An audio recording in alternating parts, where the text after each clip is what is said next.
الحمد لأهله والصلاة على أهلها أما بعد. معززو ډیر رونه پوښتنه کوي چې که څوک د روژې په حالت کې د ورځې احتلام سي، په خوب کې شیطان بازی ورسره وسي، نو روژه یې ماتیږي او کنه؟ الجواب وبالله التوفیق.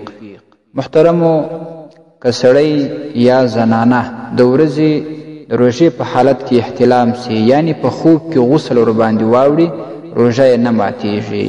حدیث شریف کې راځي: لا یفطر من قاء ولا من احتلم ولا من احتجم.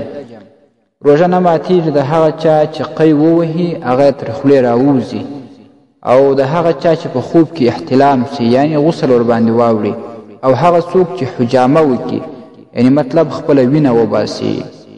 دا شان البحر الرایق کې راځي په 2 جلد 455 صفحه، فتح القدیر 2 جلد 255 صفحه، الدر المختار 3 جلد 421 صفحه.